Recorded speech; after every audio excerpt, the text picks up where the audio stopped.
네, 사랑하는 성도 여러분, 오늘도 주님의 은혜 가운데 평안히 잘 지내셨습니까? 네, 저녁 경건의 시간에 오실 여러분 모두를 주님의 이름으로 환영합니다. 제가 이렇게 까만 옷을 입은 것은 오늘 저녁에 제가 아는 지인분의 장례식에 참석하기 위해서 까만 옷을 입었습니다. 장례식을 생각할 때마다 정말 우리의 생사 여탈권이 우리 하나님 아버지께 있음을 다시 한번 생각하게 됩니다. 우리가 이 땅에 살아가는 동안에 정말 아무리 내 인생은 나의 것이다 라고 생각하면서 살아봤자 결국은 하나님의 손 안에서 우리가 살아가는 것인데, 그것을 우리가 정말 진작 깨달을 수 있게 돼서 너무나 어찌나 정말 감사한지 모르겠습니다. 그래서 더욱더 주님 앞에서 겸손하게 또 하나님 보시기에 바르고 아름답게 살아가는 것이 얼마나 필요한가 다시 한번 생각을 해보게 됩니다. 네, 우리 또 계속해서 몇 가지 소식 전해드리도록 하겠습니다. 우리 조 바이든 대통령은 미 정보 당국에 이 코로나 바이러스가 이 중국의 우한에 실험실에서 누출돼서 동물들에게 전파가 되고 그리고 또 인간에게 전파됐는지 전면 조사를 하라, 앞으로 90일 안에 보고를 하라, 이렇게 지시를 했다고 합니다. 이 코로나 바이러스가 중국 우한 실험실에서 사고로 누출이 됐는지 아니면 정말 자연 발생적으로 이렇게 나온 것인지 미국이 분명히 규명하고 그 결과를 이제 온 세계 가운데 발표하겠다, 이렇게 함에 따라서 지금 미국의 정보 당국이 전면 재조사를 실시를 하고 있습니다. 그래서 만약에 이 유출설에 대해서 증거를 제시할 경우에는 WHO 세계보건기구의 신뢰성도 추락하게 되고 또 미중 간의 외교 분쟁으로 비화가 될 것이라고 그렇게 예측이 되고 있습니다. 어찌됐든지 간에 어디서 원인이 나왔는지를 분명히 밝히는 것은 꼭 필요한 것 같습니다. 한편 이 에릭 가세티 LA 시장이 조 바이든 그 행정부의 차기 인도 대사로 내정될 것이 거의 확실하다, 이런 소식입니다. 소문에 의하면 조 바이든 행정부와 굉장히 가까이 지냈기 때문에 언젠가는 이 정부의 또 중요한 일을 맡게 될 것이다, 그런 예측이 있었는데 거의 확정이 되는 것처럼 그렇게 보도가 나왔네요. 그래서 LA 지역의 주요 정치인들이 이제 이 시장 자리를 놓고 치열한 경쟁을 벌이게 됐다는 그런 소식입니다. 원래 이제 가스티 시장은 2022년 3월에 임기가 끝나게 됐는데 끝나기 전에는 이 시의회 의장이 시장 권한을 대행을 하게 됩니다. 그리고 또 새로운 시장을 지금 뽑아야 되는데 그것을 위해서 많은 치열한 경쟁이 지금부터 시작됐다는 소식입니다. 한편 어제 오전에 산호세에서 아주 큰 총기 난사 사건이 발생했습니다. 그래서 범인까지 총 10명이 사망한 것으로 그렇게 전해졌습니다. 올해 들어서 총기 난사가 급증을 하고 있는데 한 번에 최소 4명 이상 총격을 당한 것을 기준으로 볼 때 올해만 232건의 총격 사건이 일어났다고 합니다. 그리고 어제 이 산호세에서 일어났던 총기 사건에는 29살부터 63살까지 골고루 다양한 그 연령대의 사람들이 그냥 그 총기 난사로 사망을 했다는 그런 소식입니다. 한편 얼바인 지역에 주차장과 아파트 등을 돌면서 상습적으로 차 유리를 깨고 또 차량을 훼손해온 한인 남성이 체포됐다는 그런 소식인데요. 이 벤달리즘이라고 하는데 차에 낙서를 하거나 또 유리창을 깨거나 하는 이런 행위를 하는 것을 벤달리즘이라고 하는데, 이 한인 샬롬 한이라는 우리 한인 청년이 이제 이런 벤달리즘을 저지르다가 코스타메사 지역에서 체포가 됐다는 그러한 소식입니다. 한편 이제 91번 요즘 운전하면서 굉장히 불안에 떠신 분들이 계셨을 겁니다. 갑자기 총알이 날아오거나 아니면 비비건으로 또 쏘거나 이런 사건들이 91번에서 굉장히 많이 일어났는데 그 유력한 용의자가 지금 체포가 됐다는 소식입니다. 그래서 이 로드리게스라는 사람인데 그동안 91번과 다른 또 이 프리웨이에서 이 모방 범죄까지 계속 일어났다고 합니다. 그런데 이 사람이 잡히면서부터 어제 이제 체포가 됐는데 잡히면서부터 그런 사건들이 일어나지 않는 것으로 그렇게 보고가 되고 있습니다. 한편 이 동부 일대에서 아시안들만 집을 터는 그런 범죄가 계속 됐다고 합니다. 8인조로 이루어진 절도단인데요. 아시안들이 식당을 운영하거나 가게를 운영하는 그것만 타겟을 잡아서 이제 1916년부터 19년까지 계속해서 범죄 행위를 했다고 합니다. 아시안들이 캐쉬를 집에 많이 쌓아놓는다 이런 소문을 듣고 그것 때문에 절도 행위를 몇 년간 계속 해온 것으로 알려졌는데 이제 그들이 이번에 붙잡혔다는 소식입니다. 네, 한편 이 한국에서는 앞으로 코로나19의 이 백신을 1차만 맞더라도 가족 모임 인원에서 예외를 인정받고 또 실외에서 마스크 착용 의무화를 벗어날 수 있게 됐다는 그러한 소식입니다. 그리고 9월까지 전 국민의 70% 이상이 1차 접종을 목표로 하고 있고 또 10월부터는 3단계 방역조치 완화를 시행하면서 12월 이후에는 실내 마스크 착용도 완화를 검토하겠다는 구성입니다. 이제 한국도 백신을 많이 맞게 되면서 이제 점차 예전의 모습으로 돌아가는 그러한 모습입니다. 네, 함께 말씀을 묵상하도록 하겠습니다. 잠언 6장 1절부터 19절까지 말씀, 6장 1절부터 19절까지 말씀입니다. 내 아들아, 네가 만일 이웃을 위하여 담보하며 타인을 위하여 보증하였으면 내 입의 말로 네가 얽혔으며 네 입의 말로 인하여 잡히게 되었느니라.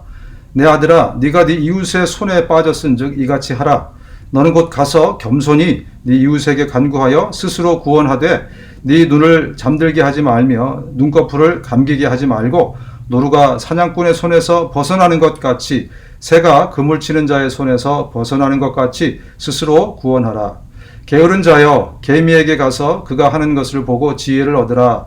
개미는 두령도 없고 감독자도 없고 통치자도 없으되 먹을 것을 여름 동안에 예비하며 추수 때에 양식을 모으느니라. 게으른 자여, 네가 어느 때까지 누워 있겠느냐? 네가 어느 때에 잠이 깨어 일어나겠느냐? 좀 더 자자, 좀 더 졸자, 손을 모으고 좀 더 누워 있자 하면 네 빈궁이 강도같이 오며 네 곰핍이 군사같이 이르리라. 불량하고 악한 자는 구부러진 말을 하고 다니며 눈짓을 하며 발로 뜻을 보이며 손가락질을 하며 그의 마음에 패역을 품으며 항상 악을 꾀하여 다툼을 일으키는 자라. 그러므로 그의 재앙이 갑자기 내려 당장에 멸망하여 살릴 길이 없으리라. 여호와께서 미워하시는 것 곧 그의 마음에 싫어하시는 것이 67가지이니 곧 교만한 눈과 거짓된 혀와 무죄한 자의 피를 흘리는 손과 악한 계교를 꾀하는 마음과 빨리 악으로 달려가는 발과 거짓을 말하는 망령된 증인과 및 형제 사이를 이간하는 자이니라. 아멘. 네, 오늘 본문은 일단 보증을 서지 말라 그것으로부터 시작을 하고 있습니다. 보증을 우리가 꽤 많이 서게 되는 그런 상황에 놓이게 되지 않습니까? 아무래도 이민을 와서 살다 보니까 당장 한국에서 온 분들 저도 보증을 좀 이렇게 많이 서준 것 같은데 보증을 서지 말라 이렇게 말하고 있습니다. 만약에 서줬다면 빨리 빠져나오라 그렇게 권고를 하고 있습니다.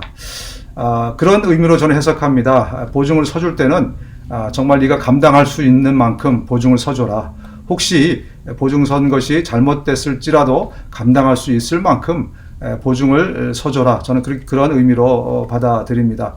실제로 또 보증을 받은 많은 사람들이 이 혜택을 입으면서 또 잘 이렇게 주님 안에서 살아가는 모습을 보니까 참 흐뭇하기도 하고요. 그래서 보증에 관해서는 우리가 이 말씀을 받으면서 내가 줘도 다시 돌려받지 않아도 되는 만큼 우리가 보증을 서주면 되지 않겠는가 생각을 해 봅니다.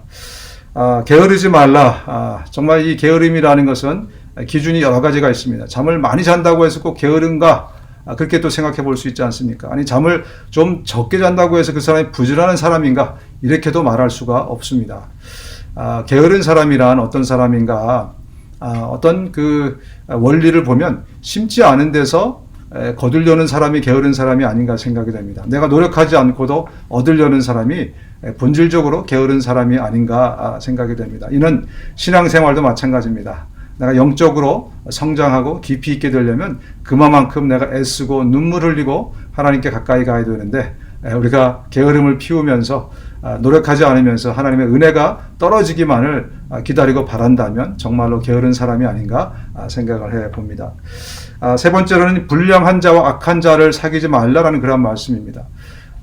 우리는 잘 평소에는 모르겠지만 어떤 사건이 드러나면 그 사람이 누군지가 드러나게 되어 있습니다. 저 사람이 저렇게 악한 사람이었구나, 저렇게 불량한 사람이었구나 라는 것이 어떤 사건을 계기로 우리가 볼 수 있게 됩니다.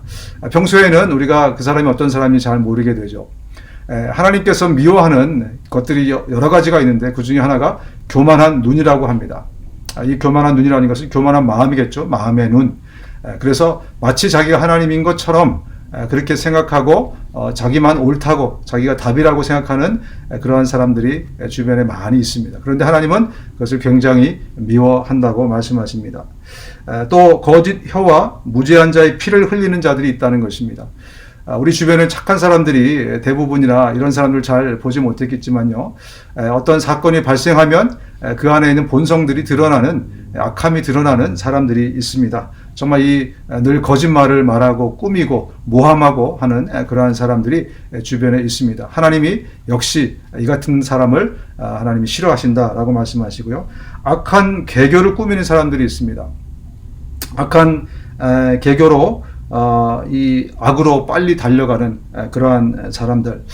그래서 좋은 일, 선한 일보다는 악한 일을 향해 달려가는 많은 사람들이 또 있다는 것을 우리가 기억해야 되고, 또 하나님께서는 그러한 사람을 싫어하신다. 또 거짓말을 하는 망령된 증인들, 거짓 증언자들이 있다고 합니다. 악한 자들과 함께 어울려서 거짓말에 함께 동조하고 거짓 증언을 하는 자들 역시 하나님이 싫어하신다라고 말씀하시고요. 마지막으로 형제 사이를 이간하는 자. 부모 되신 하나님께서 우리를 바라보실 때 우리를 이간하는 자를 얼마나 정말 싫어하시겠습니까? 형제간을 이간하는 자를 부모된 하나님께서 얼마나 싫어하시겠습니까? 우리 샬롬이라는 단어가 있는데 화평이라는 단어입니다. 우리 그리스도인들은 화평케 하는 자들입니다. 이간하는 자들이 아니라 서로 격려하고 서로 하나가 될 수 있도록, 서로 사랑할 수 있도록 만드는 것이 우리의 의무이고 우리의 삶이라는 것을 기억하면서 하나님께서 이간하는 자를 정말 싫어하신다라는 것을 다시 한번 기억했으면 좋겠습니다. 하나님께서 왜 싫어하는 자를 말씀하셨을까요? 그렇습니다. 하나님이 좋아하시는 것은 무엇인가? 그것을 보게 하기 위함입니다. 오늘 여기에 나온 것과 반대로 간다면 하나님께서 정말 기뻐하시겠죠. 그래서 교만하지 않고 겸손한 눈으로 우리가 살 수 있기를 바라고, 악한 것이 아니라 선한 것을 가지고는 주님께 달려가고, 어떤 상황에서도 악을 보지 않고 선을 보면서 긍정적으로 그것을 가지고 서로가 연합하고 하나가 되는 일에 우리 모두가 한 마음을, 한 뜻을 가지고 노력했으면 좋겠습니다. 함께 기도하겠습니다. 하나님 아버지 감사합니다. 우리 모두가 정말 하나님 보시기에 아름다운 모습으로 이 땅을 살아가기 원합니다. 하나님 은혜 주셔서 한 번뿐인 인생인데 우리가 악하고 정말 그런 못된 길을 가지 않고 정말 하나님께서 보시기에 아름답고 선한 길을 갈 수 있는 우리 모두가 될 수 있도록 하나님 은혜를 더하여 주시옵소서. 그래서 주님의 마음을 기쁘시게 하고 정말 주님께 칭찬받는 우리의 삶이 되어 주님이 부르실 때 언제든지 아멘 할렐루야 하면서 달려갈 수 있는 우리 모두가 되게 붙잡아 주옵소서. 예수님의 이름으로 기도합니다. 아멘. 네, 오늘도 여러분들에게 드린 기도 제목 가지고 함께 기도해 주시고요. 저는 내일 이 시간 여러분 다시 찾아뵙겠습니다. 감사합니다.